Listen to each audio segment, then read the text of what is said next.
Salam bahagia guru hebat. Perkenalkan, nama saya Teo Rumaida Manulang. Saya guru di SMP Santo Yosep Medan. Saya juga merupakan CGP Angkatan ke-9. Pada kesempatan ini, saya akan memaparkan tentang demonstrasi kontekstual penerapan segitiga restitusi. Segitiga restitusi merupakan suatu proses dialog yang dijalankan oleh guru ataupun orang tua agar dapat menghasilkan murid yang mandiri dan bertanggung jawab. Ada 3 tahapan segitiga restitusi ini.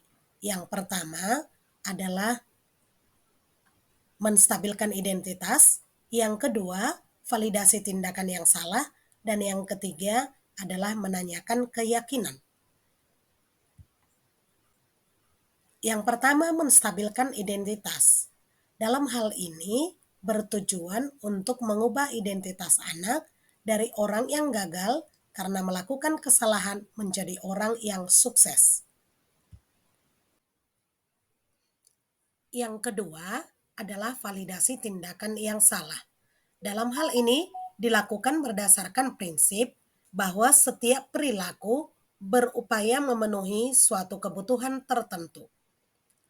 Kemudian, seorang guru yang memahami teori kontrol akan mengubah pandangannya dari teori stimulus respon ke arah berpikir proaktif yang mengenali tujuan dan setiap tindakan.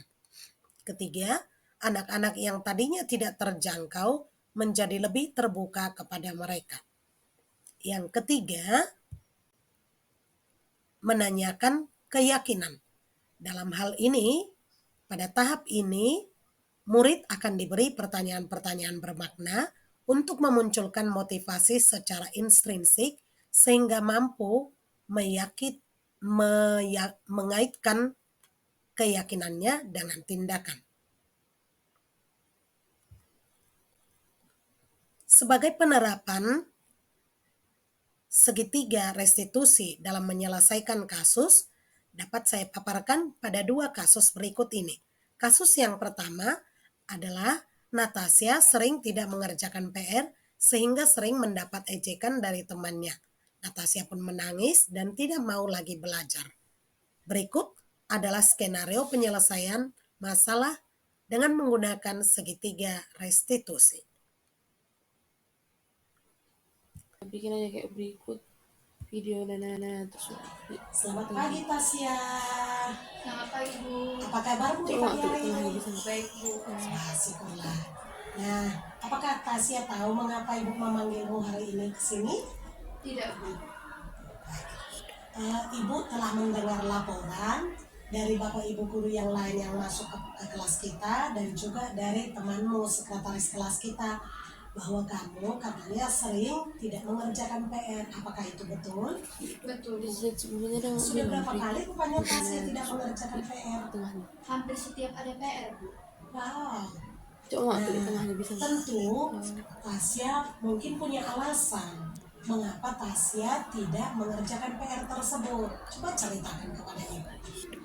Saya Bu tidak mengerjakan PR karena saya lupa dan kadang saya tidak mengerti Bu pelajaran yang diberikan Bapak Ibu guru.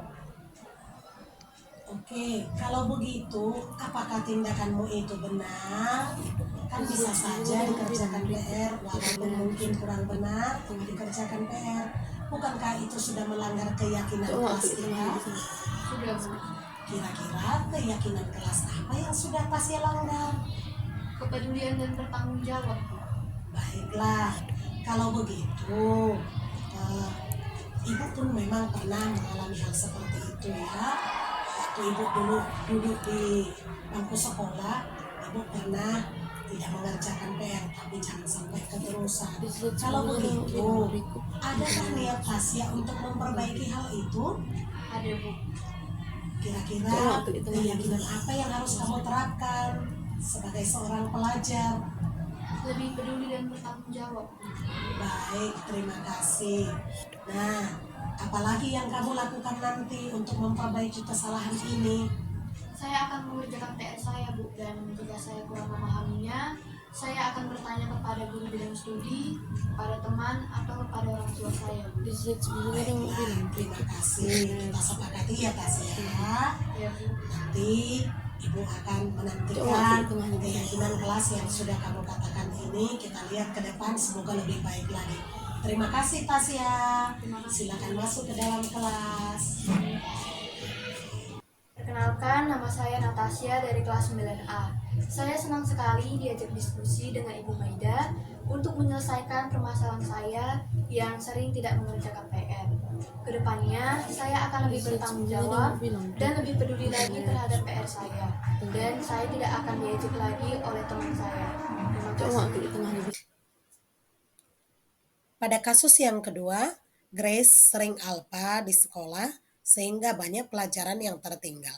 Berikut adalah skenario penyelesaian masalah dengan menggunakan segitiga restitusi. Ya, silakan masuk nak. Silakan duduk.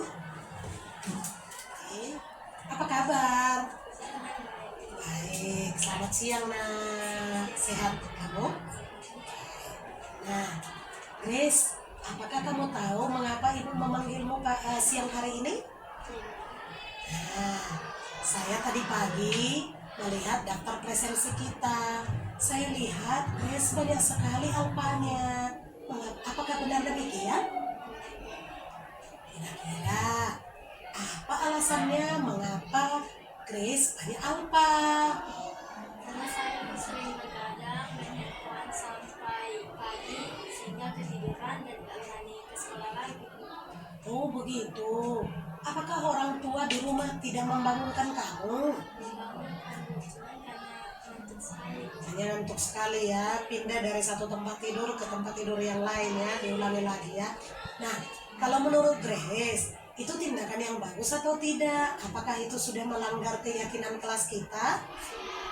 Baik, kalau begitu, bagaimana caranya supaya lain kali Grace bisa datang tepat waktu ke sekolah? Saya usahakan untuk tidur lebih awal dan tidak bermain handphone sampai larut. Menurut Grace, apakah kalau tidak datang ke sekolah itu ada nggak kerugiannya bagi Grace sendiri? Ada bukan kan nggak ngerti pelajaran bukan belajar. Ketinggalan pembelajarannya. Nah, baik. Ke depan, apakah Grace ingin memperbaiki niat Grace? Keyakinan apa yang mau Grace perbaiki dalam hal itu? Keyakinan yang sudah saya langgar itu disiplin, Bu. Jadi semoga saya bisa mengatur diri saya agar saya lebih disiplin ke depannya, Bu. Bagus, terima kasih Grace. Semoga ke depan Grace bisa lebih disiplin lagi anaknya. Tidak terulang lagi. Semoga Grace tahu manfaatnya kalau kita setiap hari datang ke sekolah dan tidak alpa. Oke Grace, selamat siang. Terima kasih. Perkenalkan, saya Grace Agnes dari kelas 9B. Saya senang kali diajak diskusi oleh Ibu Maida untuk menyelesaikan permasalahan saya agar saya hadir terus di sekolah dan tidak ketinggalan pelajaran lagi.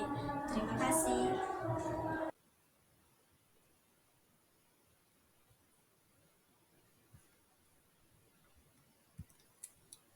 Demikianlah pemaparan saya tentang penerapan segitiga restitusi dalam menyelesaikan masalah di sekolah.